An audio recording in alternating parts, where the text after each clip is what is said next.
আসসালামু আলাইকুম। শুরু করছি পরিযান পর্ব ৫। মেঘাবৃত সূর্যটা যেন কিছুতেই বের হওয়ার চেষ্টা করে না। সারাক্ষণ ওই মিশকালো মেঘের আড়ালে থাকে সে। একটু দেখা দিলে কি এমন ক্ষতি হয় তার? উল্টো দেখা না দিয়েই কত মানুষের ক্ষতি করে দিল। এইসব ভাবনা আপন মনে ভেবে চলছে পরি। জানালার ধারে জলচৌকি পেতে বাইরের দৃশ্য আপন মনে দেখছে পরি। হাতের ওপর হাত রেখে তার ওপর মাথা দিয়ে স্থির চিত্তে দেখে যাচ্ছে আজকের মেঘমালা। এই গোমরা মেঘের ওপর একরাশ ঘৃণা এসে জন্মায় পরির। তখনই মনে পড়ল সোনালির বলা কথাগুলো। সত্যিই কি পরি সবাইকে শুধু ঘৃণা করে, ভালোবাসে না কাউকে? তাহলে আজকে কেন কানাইকে বাঁচালো সে? সেটা কি ভালোবাসা নয়? তাহলে কি সেটা? মায়া? হ্যাঁ, মায়াই হবে হয়তো। সোনালি এত কঠোর বলে গেল কেন পরীকে? সোনালি যখন চলে যায় তখন পরীর বয়স তো মাত্র ৭ ছিল। অতটুকু বয়সে পরীর মধ্যে কি এমন দেখেছিল সোনালি? সব প্রশ্নের উত্তর ওই খাতাটায় পাবে সে। কিন্তু এখন আর পড়তে ইচ্ছে করছে না পরীর। কানাইয়ের জন্য খুব খারাপ লাগছে। যদিও কানাইকে সাজা দেওয়া হয়নি, তবুও ভালো লাগছে না পরীর। বারবার সোনালির কথাই মাথায় আসছে। আফতাবের বড় মেয়ে সোনালি। যেদিন সোনালির জন্ম হয় সেদিন পুরো জমিদার বাড়ি খুশিতে মেতে উঠেছিল। সোনার চামচ মুখে নিয়ে জন্মেছে সোনাকন্যা। দেখতে যেমন সুন্দরী তেমনি গায়ের গড়ন। তাই এই সোনাকন্যার নাম রাখা হয় সোনালি। প্রথম মেয়ে বলে সবাই আহ্লাদি করে রাখত সোনালিকে। বাড়ির বড় মেয়ে বলে কোনো শখ অপূর্ণ রাখেনি সোনালির। সব সময় সবার কোলে কোলেই থাকতো। বড় হওয়ার পর সবার প্রিয় পাত্রী হয়ে ওঠে সোনালি। পদ্ম আঁখি, প্রিয়ংবদা, প্রাণ চঞ্চল যেন এই মেয়েটিকেই বলা যায়। সব সময় হাসি খুশি আর সবার সাথে সুন্দর ব্যবহার করত সে। গ্রামেরই একটা স্কুলে পড়তো। সব শিক্ষকদের পছন্দের তালিকায় সোনালি সব সময়ের জন্য জায়গা করে নেয়। কিন্তু এই চঞ্চল মেয়েটার মুখে গাম্ভীর্য এনে দেয় সময়। সে যেন সোনালির এই খুশিকে মানতে পারেনি। হিংসার তাড়নায় সে মেয়েটির মুখ থেকে হাসি কেড়ে নিল। সোনালির ৫ বছর বয়সে মালা জন্ম দেন রূপালীর। তখন থেকে জমিদার বাড়িতে কেমন গুমোট ভাব নেমে আসে। সবাই ভেবেছিল ছেলে হবে, কিন্তু মালা মেয়ের জন্ম দিয়েছেন। আবেরজান এতে ক্ষুব্ধ হলেন, সাথে আফতাবও। একটা পুত্র সন্তানের জন্য শেষ করে দিলেন মালার প্রতি তার ভালোবাসা।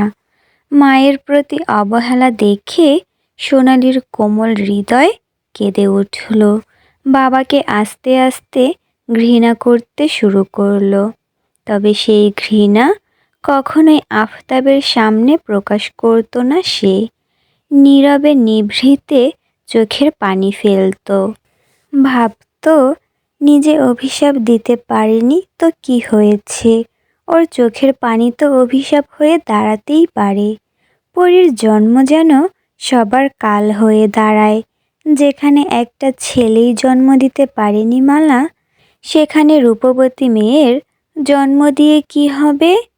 রূপ যেন অভিশাপ এনে দিয়েছে মালা ও তার মেয়েদের জীবনে। মেঘের গর্জনে পরীর ধ্যান ভেঙে দেয়। ঝড়ো হাওয়া বইছে বাইরে। বাতাসে মেঝেতে লুটানো ঘাগরাটা দুলছে।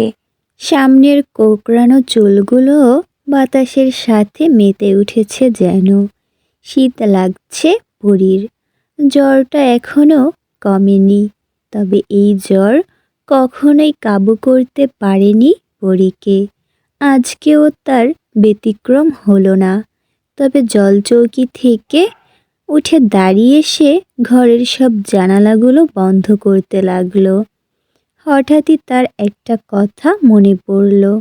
মালা বলেছিলেন সোনালি নাকি শহরে চলে গেছে, সেখানেই রাখালের সঙ্গে থাকে সে। আর ওই মেয়ে ডাক্তারগুলোও তো শহর থেকেই এসেছে, যদি ওরা সোনালির কোনো খোঁজ দিতে পারে। এসব ভেবে দ্রুত জানালা বন্ধ করে ঘর থেকে বের হয়ে গেল পরী। এক প্রকার ছুটি চলে এলো মেহমানদের ঘরের দরজায়, কিন্তু ভেতরে যেতে ওর শরীর কাঁপছে। জ্বরে নয়, একটু অস্বস্তি লাগছে ওর। যদি ওরা সোনালির খবর দিতে না পারে। পরী আস্তে করে দরজায় হাত রাখতেই ঝনৎ করে দরজা খুলে গেল। দরজা খোলার শব্দে পালক পেছনে ঘুরে তাকিয়ে পরীকে দেখে অনেক অবাক হলো। রুমি আর মিষ্টি ঘুমাচ্ছে, পালকও ঘুমানোর প্রস্তুতি নিতে যাচ্ছিল। বাগান বাড়ি থেকে ওরা তাড়াতাড়ি চলে এসেছে, কারণ আকাশের অবস্থা ভালো না, ঝড় হওয়ার সম্ভাবনা আছে। তাই ওরা তাড়াতাড়ি চলে এসেছে। দুপুরের খাবার খেয়ে একটু আগেই ঘরে এসেছে। রুমি মিষ্টি ক্লান্ত থাকায় ঘুমিয়ে পড়েছে। পরী এগিয়ে এসে পালকের সামনে দাঁড়ালো। ইতিমধ্যে ঘাম ছুটে গেছে পরীর। এমতো অবস্থায় পরীকে দেখে পালক জিজ্ঞেস করে, কোনো সমস্যা পরী? মানে, তুমি কিছু বলতে চাও? প্রশ্নটা ঝংকার তুলে দিল পরীর সারা শরীরে। কথা বলতে ওর ঠোঁট কাঁপছে। আচ্ছা, সোনালির সম্পর্কে কি কিছু জিজ্ঞেস করা ঠিক হবে? কিন্তু সোনালির জন্য বুকটা খুব জ্বালা করে পরীর। তাই সে আমতা আমতা করে জিজ্ঞেস করল, আপনারা তো শহর থাইকা আইসেন। পালক পরীর অবস্থা দেখে এগিয়ে এলো। সামনের জলচৌকিতে বসে ইশারায় পরীকে বসতে বলে। দু হাতে নিজের ঘাগরা খামচে ধরে এগিয়ে গিয়ে বসে পরী। পালক মুচকি হেসে বলল, হ্যাঁ, আমরা শহর থেকেই এসেছি। পালকের সুন্দর আচরণে পরী যেন সাহস পেল। সে চট করেই বলে উঠল, আপনারা কি আমার সোনা আপার খবর আইনা দিতে পারবেন? কথাটা পালক বুঝল না, তাই পরীর প্রশ্নের বিপরীতে সে প্রশ্ন করে, সোনা আপা কে? চিনলাম না, সব গুছিয়ে বলো, তাহলে বুঝতে পারবো। আমার বড় আপা, সোনা আপা, শহরে থাকে। আর আপনারাও তো শহর থেকেই আইসেন। আমার সোনা আপার একটু খবর আইনা দিবেন? খুব ভালো হয় তাইলে, কতদিন আপারে দেখি না। পরীর মায়াবতী মুখখানি দেখে পালকের কষ্ট হলো।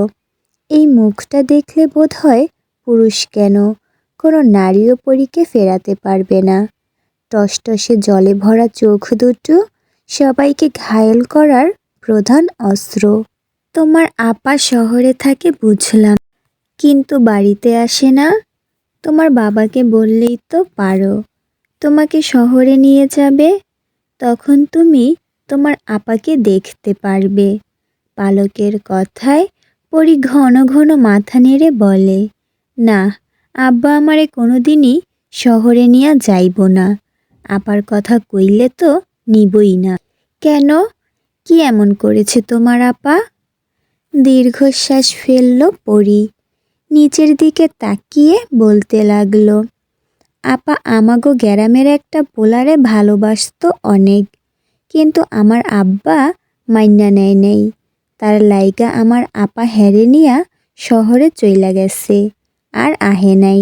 আব্বাই কইয়া দিছে এই বাড়িতে যেন আমার সোনা আপার নাম কেউ না নেয়। আম্মা অনেক কান্দে আপার লাইগা, তাই আমি একবার আপার লগে দেখা করতে চাই। পরীর কথার মাঝে একরাশ কষ্ট দেখতে পেল পালক। মেয়েটাকে প্রথম দেখে বদমেজাজি ভাবলেও এখন সে বেশ বুঝতে পারছে যে পরীর কঠোরতার পেছনে রয়েছে এক সাগর কোমলতা, ঠিক নারিকেলের মতো। ওপরের শক্ত খোসা যে ভাঙতে পারবে, একমাত্র সেই পারবে কোমলতা স্পর্শ করতে। পালক এবার বুঝতে পারছে যে এই বাড়ির বড় মেয়ের সাথে কারো কোনো সম্পর্ক নেই। কিন্তু মেজো মেয়ে, সে কোথায় এখন? উত্তর জানতে তাই সে জিজ্ঞেস করে, আর তোমার মেজো বোন এখন কোথায়? পরি মাথা নিচু রেখে জবাব দিল, রূপা আপার বিয়া হইয়া গেছে। বুঝলাম, কিন্তু পরি, শহরটা তো তোমাদের গ্রামের মতো ছোট না যে খুঁজলেই তোমার আপাকে পেয়ে যাব। তাছাড়া তোমার আপাকে তো আমি কখনো দেখিনি, আর আমি মেয়ে হয়ে কিভাবে তোমার আপাকে খুঁজব? এভাবে খোঁজা তো সম্ভব নয়, তবে চেষ্টা করে দেখব। মনটা খারাপ হয়ে গেল পরীর। এটার ভয়ই পাচ্ছিল সে, হয়তো ওরা কেউই সোনালির খবর দিতে পারবে না। গোমরা মুখেই পরি বলল, তাইলে কি কোনোদিন আপার খোঁজ পামু না? কথাটা বলেই উঠে দাঁড়ালো পরি। ছোট ছোট পা ফেলে দরজা দিয়ে বেরিয়ে গেল। স্থির নয়নে তা দেখল পালক। আজকে পরীর আচরণে বেশ অবাক হয়েছে পালক। দুদিন আগেই তো ওদের থাকা নিয়ে কত কথা শোনালো, আর আজকে এভাবে মিশে গেল। তবে পরীর সাথে সাক্ষাৎ হয়ে বেশ ভালোই লাগলো পালকের। মেয়েটা সুন্দর, তবে কথাগুলো যেন আরো বেশি সুন্দর। বিকেল গড়িয়ে সন্ধ্যা হতে যেন ঝড়টা আরো বাড়ল। আফতাব আজকে বোধহয় বাড়িতে ফিরতে পারবে না। এই ঝড়ের মধ্যে কোনো মাঝি নৌকা চালাবে না। পুরো জমিদার বাড়িতে অচেনা 3 পুরুষ ছাড়া আর কোনো পুরুষ নেই। নাইম বারান্দায় দাঁড়িয়ে বৃষ্টি দেখছে আপন মনে। ঝড়ো হাওয়া গায়ে লাগছে, শীতও করছে, কিন্তু ঘরে যেতে ইচ্ছে করছে না তার। উল্টো হাত বাড়িয়ে সে বৃষ্টির পানি ছুঁয়ে দেখছে। সকালের কথা ভাবছে নাইম এখন। অল্প সময়ের ব্যবধানে কত কথাই বলে গেল পরি, অথচ ওই সময়টুকু বারবার চোখের সামনে ভেসে উঠছে। পরীকে এক পলক দেখার ইচ্ছা যেন বাড়ছে নাইমের। আজকে রাতে কি তাহলে ও ঘুমাতে পারবে, নাকি পরীকে দেখতে যাবে? নাইম স্থির করল, আজকে যেভাবেই হোক অন্দরে সে ঢুকবেই। তার ওপর আজকে কেউ নেই বাড়িতে। আসিফ এসে নাইমকে এভাবে দাঁড়িয়ে থাকতে দেখে বলল, এই ঠান্ডায় এভাবে দাঁড়িয়ে আছিস কেন তুই? চল ভেতরে। নাইম দৃষ্টি বৃষ্টিতে স্থির রেখে বলল, আজকে পরীকে দেখতে যাব। এই ঝড়ের মধ্যে? পাগল হয়ে গেছিস তুই? সকালে কি হলো দেখলি না? পরী যেমন মেয়ে, তোকে বেঁধে ফেলবে আমি নিশ্চিত। এরকম করিস না, নিজের পায়ে নিজে কুড়াল মারিস না, চল ঘরে। কিন্তু নাইম তা মানল না। সে পরীকে দেখবেই দেখবে। এ নিয়ে কিছুক্ষণ কথা কাটাকাটি করলো আসিফ আর নাইম। আসিফ ভয় পেতে লাগলো, আর নাইম ওকে সাহস দিতে লাগলো। কিন্তু ভাগ্য যেন ওদের সহায় হলো না। তখনই সদর দরজা খোলার শব্দ এলো। অন্ধকারে একটা অবয়ব দেখতে পেল দুজনেই, তবে বুঝতে পারল না সে কে। তাই ওরা পূর্ণ দৃষ্টি নিবদ্ধ করল আগন্তুকের দিকে। বারান্দায় হারিকেন জ্বলছিল, বিধায় আগন্তুক সেদিকেই আগে গেল। সাথে সাথে ব্যক্তির মুখটা স্পষ্ট হয়ে উঠল। অস্ফুট স্বরে নাইম বলে উঠল, আপনি? ঠোঁটের কোণে কিঞ্চিত হাসি ফুটে উঠল শায়েরের। বৃষ্টিতে ভিজে সে একাকার। হাসি মাখা ঠোঁট দুটো কাঁপছে তার। পরনের সাদা পাঞ্জাবি ভিজে গায়ের সাথে লেপ্টে গেছে। নাইম অবাক হয়ে বলল, এই বৃষ্টিতে ভিজে এলেন কেন আপনি? এই সময় ভেজা ভালো না, জ্বর আসতে পারে। তাড়াতাড়ি পাঞ্জাবি বদলে ফেলুন। শায়ের নাইমের ঘরের মুখোমুখি ঘরটাতে প্রবেশ করল। পাঞ্জাবি খুলে আরেকটা পাঞ্জাবি পরে নেয়। দড়িতে ঝোলানো গামছাটা নিয়ে মাথার চুলগুলো মুছতে লাগলো সে।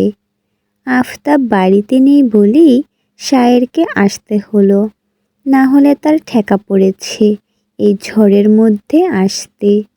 কোনো মাঝি আসতে চায়নি, বিধায় সে নিজে এসেছে নৌকা চালিয়ে, সাথে কাক ভেজাও হয়েছে।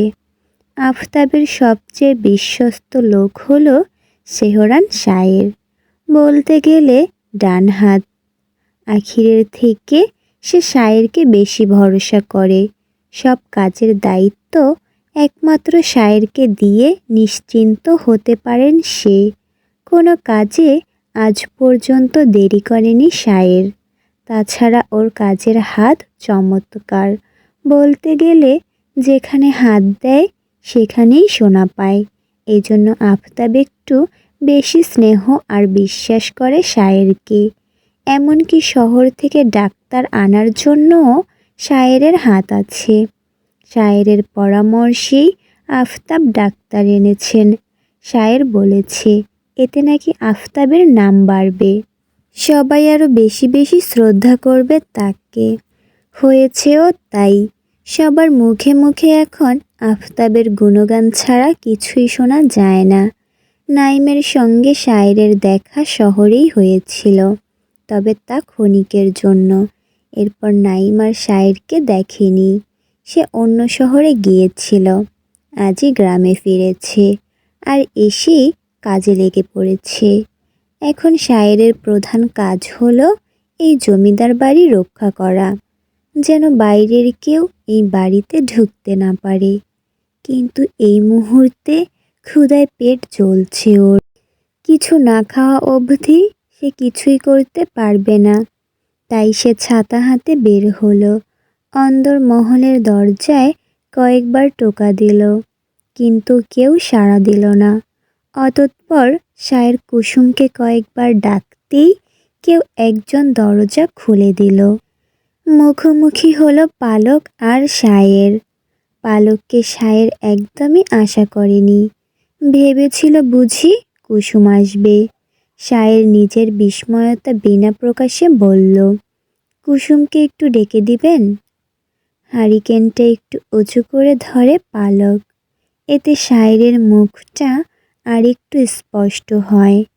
পালক বলে, কুসুম তো নেই, বোধহয় বাড়িতে গেছে। তাহলে বড় মা? পালক একবার পেছনে তাকিয়ে আবার শায়েরের দিকে তাকালো, বলল, ঘরে আছেন। কিছু লাগবে আপনার? আমাকে বলুন। শায়ের অনিচ্ছা প্রকাশ করে বলে, না, বড় মাকে বলুন শায়ের এসেছে, তাহলেই তিনি আসবেন। মাথা নেড়ে হারিকেন হাতে নিয়ে চলে গেল পালক। মালার ঘরে যেতেই দেখল জেসমিন মালার মাথায় জলপট্টি দিচ্ছেন, আর থেমে থেমে কেসে উঠছে মালা। পালক এগিয়ে গিয়ে বলে, কি হয়েছে ওনার? মুখ তুলে চকিতে তাকালো জেসমিন, বললেন, তুমি এ ঘরে এসেছো কেন? আর আপার বেশি কিছু হয়নি, সামান্য জ্বর, সেরে যাবে, তুমি নিজের ঘরে যাও।